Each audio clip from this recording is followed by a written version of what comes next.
तो जैसा कि पिछले एपिसोड में हमने देखा था, वांगलिंग फिलहाल सेकंड ट्रायल में एंटर कर चुका था। और जो पहले इल्यूजन इसे दिखता है वो बेसिकली बस एक इल्यूजन था। सामने इसके अब सेकंड ट्रायल था और इस जगह के बारे में वांगलिंग के पास कुछ इन्फॉर्मेशन भी नहीं था। और वांगलिंग को ये लगता है एक इनहेरिटेंस आइटम था बाकी चार में से किसी एक के पास जो इनके साथ पहले आए थे। अगर वो इसे मिल जाए तो निकलने का रास्ता भी मिल सकता है। और फिलहाल ये इस सामने की पहाड़ी पे चढ़ने में 300 फीट ऊपर जाने में इसे कई घंटे लग जाते हैं। और वांगलिंग को समझ में आ रहा था कि कोर फॉर्मेशन लेवल से ये इस जगह को पार कर पाएगा बहुत मुश्किल है। थोड़ी देर ये सोचता है और फिर से पहाड़ी के नीचे उतर जाता है, यानी जहाँ पे फर्स्ट ट्रायल खत्म हो रहा था और सेकंड ट्रायल शुरू हो रहा था जो वॉर्टेक्स था, अब ये वहाँ पे आ जाता है। और फिलहाल ये जो सेकंड टावर का यानी सेकंड ट्रायल का रेस्ट्रिक्शन है उसे समझने लगता है। 3 दिन ये टोटल लेता है और यहाँ पर जो घास उगे हुए थे ये उन्हें स्टडी कर रहा था, क्योंकि जब भी ये ऊपर जा रहा था अलग ही प्रेशर था, तो ये ऐसे तो पार कर नहीं सकता था।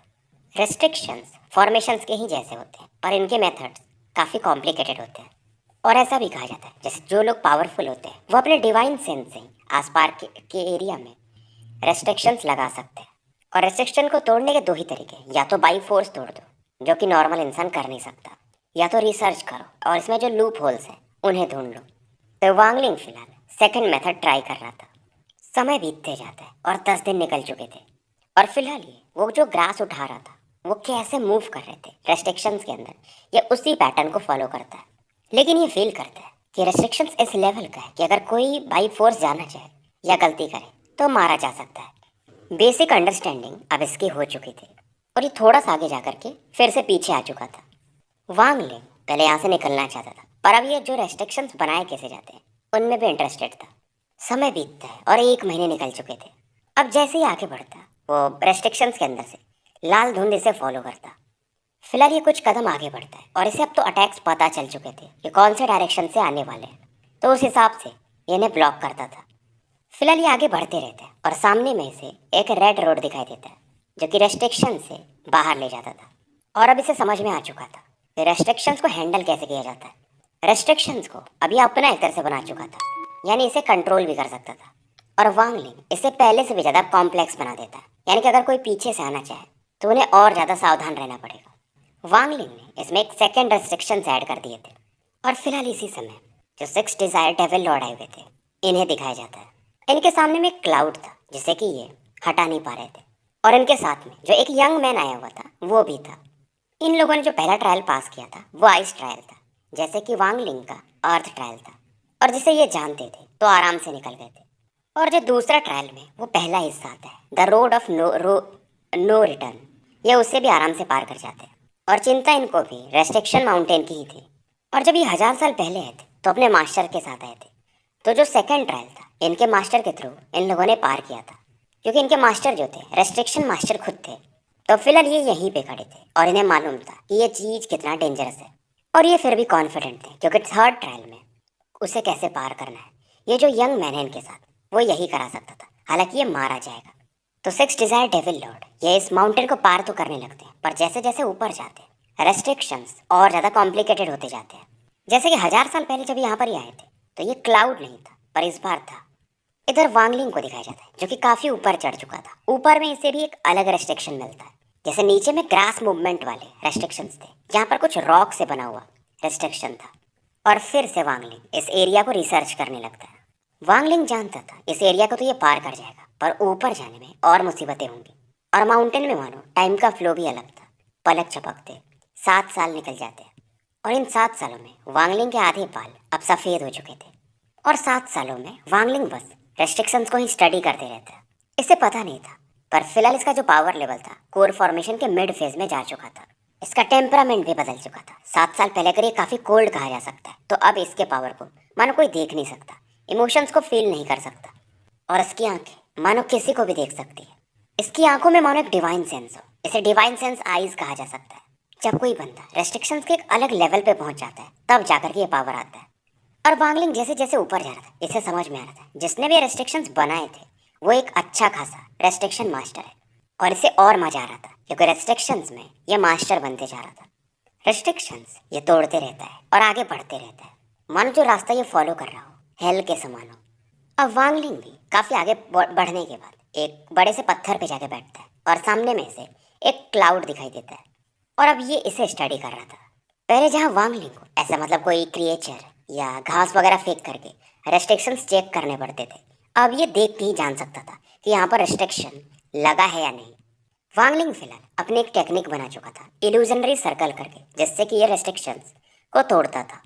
ये अपने हाथों से मतलब वेब जैसा प्रोड्यूस करता है और रेस्ट्रिक्शंस को इनके थ्रू ये समझ जाता था। पर इस बार ये ज़्यादा सीरियस था। फिलहाल वांग लिंग अब इसे भी शायद समझने लगा था और अपने इल्यूजनरी सर्कल से इस क्लाउड के बीच में क्या छिपा हुआ था ये उसे देखता है और उस पैटर्न को भी ये रिकॉर्ड कर लेता है कि फ्यूचर में यूज़ कर पाएगा। पर जब ये आगे बढ़ने को देखता है तो यहाँ पर इसे एक छोटा सा पेड़ दिखाई देता है जो कि थोड़ा सा वियर्ड था और पहले ऐसा कुछ नहीं था। मतलब ये बाद में यहाँ पर शायद किसी ने लगाया था और हर जगह ऐसा इसे कुछ ना कुछ मिला था हर एक रेस्ट्रिक्शंस पर, यानी जो रेस्ट्रिक्शंस ये पार करता था उस पर कोई अपना एक लेयर लगाता था। और फिलहाल ये अपने उसी रेस्ट्रिक्शन टेक्निक यानी इल्यूजनरी सर्कल से इस ट्री को देखने की कोशिश करता है और इस पेड़ में से एक केचुआ जैसा निकल के आता है। पहली बार इसने देखा था कि रेस्ट्रिक्शंस के अंदर स्पिरिचुअल बीच को यूज़ किया गया और इस मेथड को ये पहचानने लगता है कि ये तो सिक्स डिज़ायर डेविल लॉर्ड का मेथड है। और इस दौरान डेविल लॉर्ड जो कि शायद पहाड़ के 5000 फीट हाइट पे होंगे वो भी पलट के देखते हैं कि भाई ये कौन है जो मेरे रेस्ट्रिक्शंस को तोड़ते जा रहा है इन 5 सालों में। अब डेविल लॉर्ड गैस करते हैं कि भाई कौन हो सकता है, कहीं वो डुआनमो तो नहीं है, यानी एक तरह से वांग लिंग को जो यहाँ पर लेकर आए उन्हीं का नाम डुआनमो। फिर ये सोचते नहीं शायद ये एंशिएंट एम्परर हो सकते हैं। और फिलहाल ये उस जगह पर थे जहाँ से एक वर्लपुल यानी कि ब्लैक होल टाइप दिख रहा था जो कि थर्ड ट्रायल का रास्ता था। फिलहाल ये आगे बढ़ते हैं। अब इसी दौरान एक और बंदे को दिखाया जाता है जो कि काउबॉय हैट लगा के था और दिखने में काफ़ी नॉर्मल दिख रहा था। ये थे एंशिएंट एम्परर जो कि इन्हीं लोगों के साथ आए हुए थे। इनका जो फर्स्ट ट्रायल था वो एक फायर ट्रायल था। 7 साल इन्हें लग गए थे उसे पार करने में और ये काफ़ी शांत इंसान थे तो ये टाइम लेते हैं, पेशेंस का यूज़ करते हैं। हालांकि इनका वीकनेस था फायर ट्रायल, ये पहले कभी नहीं पार किए थे बट पेशेंस के थ्रू इसे पार कर जाते हैं। और सेकेंड ट्रायल जो कि यही रेस्ट्रिक्शंस वाले थे, इसके लिए तो ये 1000 सालों से तैयारी कर रहे थे। रेस्ट्रिक्शंस इन्होंने 1000 सालों से सीखा था। ये सिक्स डिजायर डेविल लॉर्ड या डुआनमू या हंचबैंग मैंग के जैसे नहीं थे, ये सोल फॉर्मेशन के मिड फेज में उसी समय थे।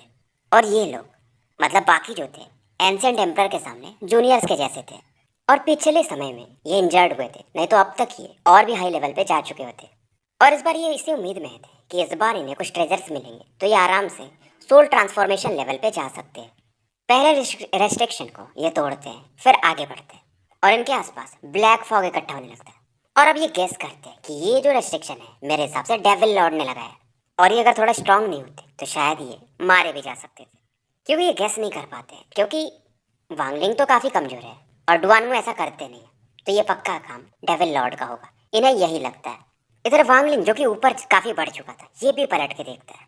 इसे फील होता है कि जो इसने रेस्ट्रिक्शन लगाया था नीचे में किसी ने तोड़ दिया है। जैसे कि जो यहाँ पर रेस्ट्रिक्शंस थे पहले 6 डेविल लॉर्ड पार किए थे तो उन्होंने अपना एक और लेयर ऐड कर दिया था, फिर वांग लिंग इन्हें कंट्रोल करके अपना एक और लेयर ऐड कर दिया था। तो जो कॉम्प्लेक्सिटी थी वो काफ़ी ज़्यादा हो चुकी थी जो भी नीचे से आएगा।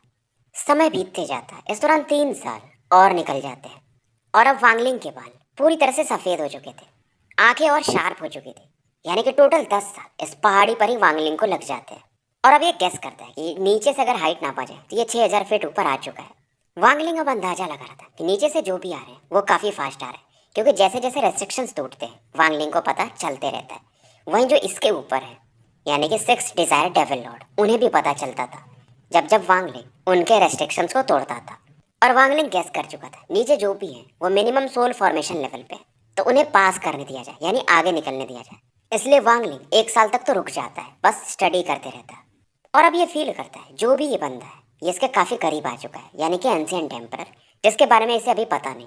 पर एंशिएंट एम्परर काफ़ी गुस्से में थे क्योंकि फालतू में उन्हें काफ़ी मेहनत करना पड़ता था और 10-12 बार तो ये मरने से बचे थे क्योंकि वांग लिंग ने यहाँ पर कई सारे सील रिएक्शंस, चेन रिएक्शंस वगैरह लगा के रखे थे, यानी एक को ट्रिगर करो बाकी भी एक्टिवेट हो जाते थे। तो इन्हें यही अंदाजा लगता है कि डेविल लॉर्ड ही ऐसा कर सकते हैं। पर समय के साथ इन्हें पता चल चुका था कि इनके ऊपर में 2 रेस्ट्रिक्शंस मास्टर हैं, एक तो डेविल लॉर्ड है पर दूसरे कौन है, ये मिस्टीरियस मैन।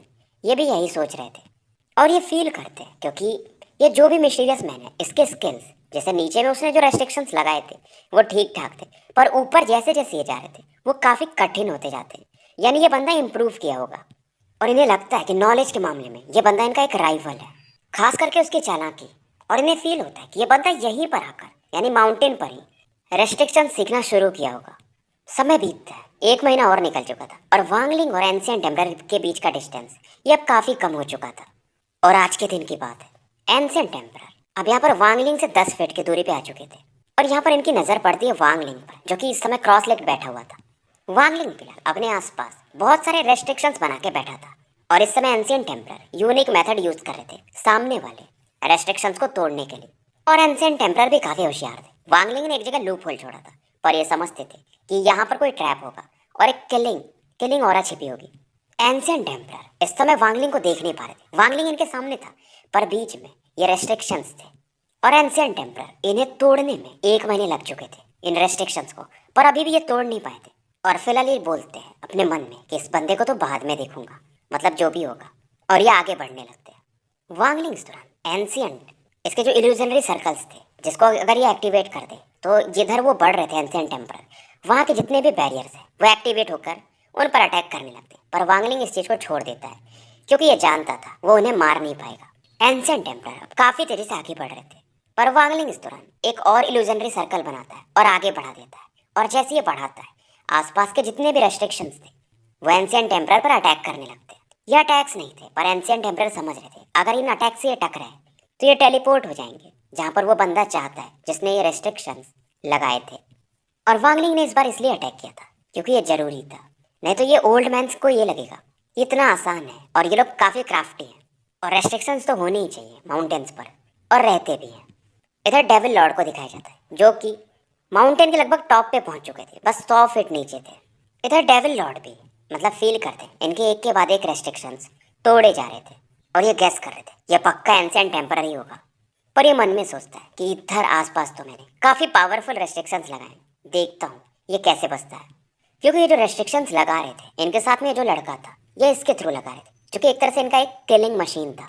और फिलहाल डेविल लॉर्ड यहाँ पर बैठ जाते हैं और साथ में ये लड़का भी बैठ जाता है। अब दोनों के आसपास एक और इकट्ठा होने लगती है। इधर एंशिएंट टेम्परर को दिखाया जाता है, जो कि पहाड़ी से बस अब 200 फीट नीचे रह गए थे। अब इस दौरान एंशिएंट टेम्परर की नज़र डेविल लॉर्ड पे पड़ती है और बगल में बैठे उस लड़के पर, और डेविल लॉर्ड भी इनकी तरफ देखता है। और सामने मैंने वो तीसरा वर्टेक्स दिख रहा था, यानी शायद जो थर्ड ट्रायल की तरफ लेकर जाता था। और एंशिएंट टेम्परर कुछ तो समझते हैं कि शायद इस रास्ते को 6 डेविल लॉर्ड ही पार कर सकता है, क्योंकि इसके टीचर जो स्काई डेविल थे वो यही टेक्निक यूज़ करते थे कि 100 के आसपास रेस्ट्रिक्शंस को सीधा पार किया जा सकता है, क्योंकि सामने बस 100 फीट बचा होगा या 200 फीट, पर उसे पार करना असंभव के जैसा था। अब एंशिएंट टेम्परर देखते हैं, सोचते हैं इसके बगल में ये जो बंदा है कहीं यही वो मिस्टीरियस बंदा तो नहीं। अब एंशिएंट टेम्परर डेविल लॉर्ड को समझाते हैं कि ये बीच में जो रेस्ट्रिक्शंस हैं उठे उसे हटाओ ताकि मैं आगे आ सकूं। अब डेविल लॉर्ड इस दौरान इन रेस्ट्रिक्शंस को आधे में तोड़ देते हैं और इसे बाद में खुद जोड़ भी सकते थे। एंशिएंट टेम्परर आगे तो बढ़ रहे थे, पर डेविल लॉर्ड पे नजर बना के थे कि ये बीच में कुछ करे ना। एंशिएंट टेम्परर जैसे इस टनल से आगे आते या तुरंत ही एक अटैक इस बंदे की तरफ करते हैं। डेविल लॉर्ड को समझ में नहीं आता कि ये इस पर क्यों अटैक कर रहे हैं, और ये भी एक येलो लाइट से उस आते हुए अटैक की तरफ एक अटैक बढ़ा देते हैं। फिलहाल दोनों रुकते हैं, पर एंशिएंट टेम्परर कहते हैं तो मुझे बच्चा दे दो, मैं तुमसे फाइट नहीं करूंगा जब तक हम थर्ड ट्रायल के एंड में ना पहुंचे। डेविल लॉर्ड को लगता है क्या इनको समझ में आ गया है कि ये बंदा, इसके वजह से हम आगे जा सकते हैं। अब डेविल लॉर्ड कहते हैं ये तो डेड बंदा है, इससे आप क्यों ऑफेंड हो रहे हो।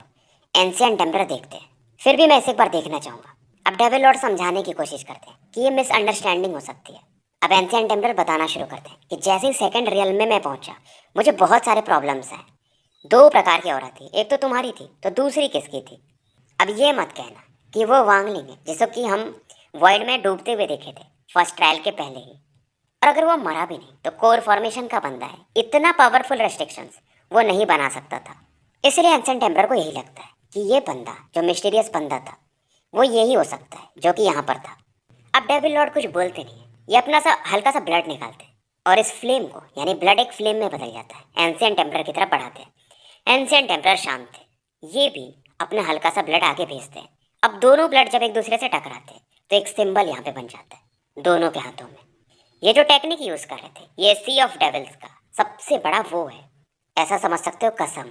और दोनों जब इस सिंबल को देखते हैं तो हैरान थे कि ये सच में वही बंदा है, हमें यहाँ से निकलना पड़ेगा। अब डेविल लॉर्ड को समझ में आ चुका था ये सी था वो जो ब्लैक होल था यानी वर्लपुल, उसकी तरफ आगे बढ़ते हैं और एक आवाज़ गूंजती है कि लेट हो चुका है।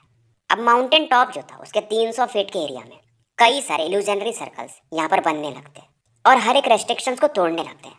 वांगलिंग जो कि 500 फीट दूर बैठा था, इसी समय के लिए ये इल्यूजनरी सर्कल्स को इकट्ठा कर रहा था और एक बार में इन सभी को ये रिलीज करता है और जितने भी रेस्ट्रिक्शंस थे सभी टूटते जाते हैं। डेविल लॉर्ड भी हैरान था कि ये खुद लोगों को ट्रिक करता है, पर कोई ऐसा भी था जो इसे ट्रिक कर सकता है। और एंशिएंट टेम्पलर इस बात पर निराश थे कि इन्हें लगा था कि वांगलिंग तो वो बंदा हो ही नहीं सकता, और क्योंकि वांगलिंग इल्यूजनरी सर्कल्स को एक्टिवेट करता है तो जहाँ पर ये लोग खड़े थे वहाँ के रेस्ट्रिक्शंस भी अपने आप एक्टिवेट हो जाते हैं और इन पर अटैक करने लगते हैं। और इतने सारे रेस्ट्रिक्शंस को सेट करने की वजह से यहाँ पर एक ब्लैक रिंग सा बन जाता है जिसका पावर काफ़ी डिस्ट्रक्टिव था। और वांगलिंग को भी पता था कि वो लोग अब नीचे तो नहीं आएंगे, और इवन वांगलिंग को भी हैरानी थी कि ये ब्लैक लाइट कहाँ से बनी, ring of black light. Devil Lord वगैरह भी इसी चीज़ को देख रहे थे। अभी तुरंत ही अपने उस लड़के को पकड़ते हैं और वॉर्टेक्स की तरफ बढ़ने लगते हैं। अब जैसे ही बढ़ते हैं एक पावर उस वर्लपुल को ही कोलैप्स करवा देता है। अब ये पलट करके वांगलिंग की तरफ देखते हैं पर वो दिख नहीं रहा था। अब ये दोनों लोग यानी तीनों अपने ट्रेजर्स को यूज़ करते हैं, एंशिएंट एम्परर भी, बट फिर भी वो अटैक्स इतने पावरफुल थे कि थोड़े बहुत ही इंजर्ड होने लगते हैं। अब एक पर्पल लाइटनिंग 6 डेविल लॉर्ड पर गिरने वाली थी, पर ये जो लड़का इनके सामने था उसे ही आगे कर देते हैं और वो इस लाइटनिंग को एब्जॉर्ब कर जाता है। वांगलिंग भी इस बच्चे की तरफ देखता है। हालांकि बच्चे के चेहरे पर क्रैक्स तो आए थे, पर फिर भी इतना पावरफुल अटैक ये एब्जॉर्ब कैसे कर गया। अब इधर वांगलिंग 10 और इल्यूजनरी सर्कल्स बनाता है और इस ब्लैक लाइट की तरफ बढ़ा देता है। और एंशिएंट टेम्पलर को अब समझ में आ चुका था कि डेविल लॉर्ड सही कह रहे थे, ये बंदा वांगलिंग ही है। और फिलहाल ये प्लान करते हैं कि टॉप से बस ये 50 फीट दूर है तो पहले अंदर एंटर करना चाहिए। ये और डेविल लॉर्ड दोनों काफ़ी करीब पहुंच चुके थे टनल के, और तीनों में एंशिएंट टेम्पलर फास्टेस्ट थे। इधर वो जो ब्लैक लाइट थी इन्हें फॉलो करती है। अब वांगलिंग भी आगे बढ़ता है क्योंकि ये सही मौका था, पर इन लाइटनिंग्स वगैरह को देखकर और ये दो बंदे जो सोल फॉर्मेशन पे थे तो ये रुक जाता है कि समय तो सही है बट ये लोग भी काफ़ी पावरफुल हैं। डेविल लॉर्ड काफ़ी करीब थे पर 10 लाइटनिंग पावर इनकी तरफ बढ़ती है, पर ये फिर से उस बच्चे की बॉडी यूज़ करते हैं उन्हें ब्लॉक करने के लिए। लेकिन इस बार ये खून की उल्टी करते क्योंकि ये अटैक्स इतने पावरफुल थे कि एक आधी इनके बॉडी पे भी आके लगते हैं, और इवन उस बच्चे का एक हाथ ऐसा निकल के बाहर गिर जाता है। दूसरी तरफ एंशिएंट टेम्पलर पर भी 10 लाइटनिंग बॉल्स गिरती हैं। इनके पास 8 फ्लैग्स थे जो कि इनके शायद ट्रेजर्स कहे जा सकते हैं, इसे ये यूज़ करते हैं। इनमें से 4 को ये सेक्रीफाइस कर देते हैं, पर फिर भी लाइटनिंग बॉल्स इनसे भी टकराती हैं। इधर ये तीनों फाइनली उस वर्लपुल में एंटर कर जाते हैं। अब वांगलिंग इधर उन क्रिएचर्स को निकालता है और जो डेविल लॉर्ड के साथ वो बच्चा था जिसका एक हाथ टूट गया था उसे ये उठा लेता है। पर तभी जैसे वो क्रिएचर्स वापस आ रहे थे वो टोर्नेडो पर पर्पल लाइटनिंग अटैक कर देते हैं। फिलहाल ये लाइटनिंग भी शांत हो जाती है क्योंकि वो तीनों बंदे अंदर तो जा ही चुके थे। अब वांगलिंग इस हड्डी को उठाता है और सीधा इस एरिया से 300 फीट पीछे जहाँ पर पहले था वहाँ पर आ जाता है। अब ये हड्डी तो टूट चुकी थी, इसमें से कुछ 8 गोल्डन पार्टिकल्स निकलते। ये हड्डी के जैसे दिख रहे थे पर हड्डी नहीं थे। अब वांगलिंग इन्हें स्टडी करने की कोशिश करता है, अपने सोल पावर को अंदर भेजना चाहता था पर एक प्रेशर इसे रोकता है। अब वांगलिंग कितना भी ट्राई करता है ये एंटर कर ही नहीं पाता। ये गैस करता है कहीं एंशिएंट गॉड का बोन तो नहीं है, पर फिर ये सोचता है कि यार एंशिएंट गॉड तो काफ़ी बड़े थे, मतलब हाइट वगैरह में, तो इतना छोटा तो नहीं हो सकता। वांगलिंग जल्दी भी नहीं करता। इस दौरान 3 साल और निकल जाते हैं और इन 300 फीट को पार करने में इसे 3 साल लगते हैं। लेकिन इसके रेस्ट्रिक्शन स्किल्स और बढ़ चुके थे क्योंकि हर एक रेस्ट्रिक्शंस को ये पहले कंट्रोल करता है। अब ये टॉप से बस 5 फीट नीचे था और ऊपर में से लाइटनिंग अब फिर से इकट्ठा होते हुए दिखाई देती, और वहीं पर वो वर्टेक्स भी था। और इसका ट्रिगर क्या था, वांगलिंग को ये भी समझ में आ चुका था कि लाइटनिंग कब चमकती जब किसी का स्पीड ज़्यादा फास्ट होता है। तो दूसरा ट्रायल को पार करने में वांगलिंग को लगभग 13 साल लगते हैं, और इसे समझ में आ चुका था कि दूसरा ट्रायल इसलिए था ताकि आप रेस्ट्रिक्शंस को सीख पाओ। अब वांगलिंग वर्लपुल के अंदर जाने को तैयार था, पर जैसे अपने एक कदम बढ़ाए होगा पर्पल लाइट फिर से चमकने लगती है, और इस बार ये अलग थी। ये काफ़ी एकदम बॉल के जैसा बन जाती है और ज़्यादा पावरफुल। और जितने भी यहाँ पर रेस्ट्रिक्शंस थे नीचे से लेके ऊपर तक सभी इस समय ऊपर की तरफ आने लगते हैं, और ये सभी उस जायंट बॉल ऑफ लाइट में मर्ज होने लगते हैं। और जितने भी रेस्ट्रिक्शंस थे एक तरह से सभी गायब हो जाते हैं, और वांगलिंग आगे बढ़ ही नहीं पा रहा था, इतना पावरफुल प्रेशर था। अब ये पर्पल लाइटनिंग और वो जो जितने भी रेस्ट्रिक्शंस थे सभी एक दूसरे में मर्ज होने लगते हैं, और यहाँ पर एक इल्यूजन सा बनता है, और यहाँ पर 2 आंखों जैसे ये दोनों दिखाई देते हैं। और वांगलिंग को एक आवाज़ सुनाई देती है कि तुम चौथे बंदे हो जो कि क्वालिफिकेशंस को मीट किए हो। मेरा नाम 2C है, और जैसा कि मैंने रूल बनाया था मेरी बॉडी जब स्लीप में जाने से पहले अब तुम मेरे सी ऑफ कॉन्शियसनेस में जा सकते हो और मेरा जो नॉलेज है, मेरी जो मेमोरीज है, उन्हें हासिल कर सकते हो। पर पहले तुम्हें खुद को पहचानना पड़ेगा और एक रेस्ट्रिक्शन फ्लैग बनाना पड़ेगा और एक पीस ऑफ जेड ये वांगलिंग की तरफ उछाल देते हैं। वांगलिंग समझ चुका था ये एंशिएंट गॉड के एक अवतार है और उन्हीं का नाम एंशिएंट गॉड 2C था। अब वांगलिंग सोचता है कि रेस्ट्रिक्शन फ्लैग का यूज़ क्या है, पर जो भी है, अगर एंशिएंट गॉड ने बोला है तो कुछ तो काम का ही चीज़ होगा। पर ये भी सोचता है इसके पहले मतलब 3 लोग ऐसे आ चुके हैं जो कि इन रूल्स को पार कर चुके हैं, यानी इस ट्रायल को सच में पास किए थे। बाकी जैसे ये डेविल लॉर्ड वगैरह थे, अगर उन्हें पता होता तो जो 300 फीट का वो रेस्ट्रिक्शंस तोड़ते नहीं है, सीधा एंटर कर जाते हैं कोई टेक्निक यूज़ करके, तो वो भी वैसा नहीं करते, वो भी इन्हें पास करने को देखते। अब ये जो बॉल ऑफ पर्पल लाइट था ये वर्लपुल के अंदर एंटर कर जाता है और वांगलिंग को भी खींच लेता है। और यहाँ पर वांगलिंग एक अलग ही दुनिया देखता है जहाँ पर एक लेक था और यहाँ पर इसे एक पगोड़ा दिखाई देता है जो 3 माले का होगा। वांगलिंग तैयार था क्योंकि इसी एरिया से डेविल लॉर्ड और एंशिएंट एम्परर गए थे और वो इससे चिढ़ते भी, तो ऐसे तो नहीं गए होंगे। ये अपने डिवाइन सेंस से एरिया को ऑब्जर्व करता है पर इसे कुछ मिलता नहीं। अब बहुत समय के बाद वांगलिंग फर्स्ट डेविल को बाहर निकालता है। डेविल भी हैरान था क्योंकि वांगलिंग बहुत चेंज हो चुका था। जब से वांगलिंग रेस्ट्रिक्शन वाले एरिया में आया था इन्हें बाहर निकाला ही नहीं था और ये फील करता है यार ये आदमी ये तो और स्ट्रांग बन चुका है, ऐसे तो मैं इसके हाथ से कभी छूट ही नहीं पाऊंगा। अब वांगलिंग क्योंकि बीच में ये लेक था तो फर्स्ट डेविल को बोलता है कि आगे बढ़ो ताकि अगर कुछ भी रहेगा तो पता तो चल जाएगा। फर्स्ट डेविल रेस्ट्रिक्ट नहीं होता है, ये सीधा आगे बढ़ता है। पर मन ही मन सोच रहा था कुछ समय का वेट है, जब ज़्यादा सोल्स खा लूंगा तो फिर यहाँ से भाग जाऊंगा। तो लेक में कोई प्रॉब्लम नहीं था। अब पहले पगोड़ा के मतलब पगोड़ा के पहले स्टोरी में 9 ऐसे कमरे होंगे, वहाँ पर भी कुछ भी नहीं था और वांगलिंग अंदाजा लगा था यहाँ पर पहले कुछ रिवॉर्ड्स रहे होंगे, पर जो भी लोग आए होंगे वो लेके चले गए होंगे। अब दूसरे माले पर यह जाता है जहाँ पर 4 कमरे थे और ये भी खाली थे। तीसरे माले पर एक स्पेस सा दिखाई देता है और शायद ये भी खाली था। पर वांगलिंग सेकंड फ्लोर पर चेक करता है और इसे कुछ मैसेज मिलता है। ये वही बंदा था जिसके मैसेज वांगलिंग को मिलते रहते थे। जैसे ही जब फर्स्ट ट्रायल में था तो उस बंदे ने कुछ लिख के रखा था, फिर रोड ऑफ नो रिटर्न में भी उसी बंदे ने कुछ लिखा था और यहाँ पर भी इसने कुछ लिखा था। पर यहाँ पर जो स्पेस था इसके अंदर फर्स्ट डेविल जा नहीं पा रहा था और वांगलिंग यहाँ पर एक क्रिएचर भेज के देखता है, वो भी डैमेज हो जाता है। यहाँ से रास्ता था थर्ड ट्रायल के जाने का जो कि काफ़ी डेंजरस भी था। अब वांगलिंग अपने हाथों को आगे बढ़ाता है पर कोई खतरा नहीं आता है, जैसा कि डेविल लुगुओ के सामने आ रहा था। वांगलिंग इसके आर पार निकल जाता और इसे कुछ दिखाई नहीं दे रहा था। अब अंदर आने के बाद ये फर्स्ट डेविल और सेकंड डेविल को बाहर निकालता है। दोनों डेविल काफ़ी सरप्राइज थे और यहाँ पर वांगलिंग को बहुत सारे वांडरिंग सोल्स देखने को मिलते हैं और वांगलिंग को आता है मजा क्योंकि इनको खा करके इसका सोल और स्ट्रांग हो सकता है। इसीलिए फर्स्ट डेविल और सेकंड डेविल भी काफ़ी ज़्यादा एक्साइटेड थे। खास करके फर्स्ट डेविल ने बहुत सारे सोल्स खाए थे और उसे लगता है कि अब तो मैं स्ट्रांग बन सकता हूँ। और ये दोनों शांत रहते हैं, वांगलिंग को ऐसा सोल डिवोर करते हुए देखते हैं और समझते थे कि अगर ये अपने मन से कुछ करेंगे तो फिर वांगलिंग इन्हें अच्छे से टॉर्चर करेगा। तो स्टोरी यहीं समाप्त कर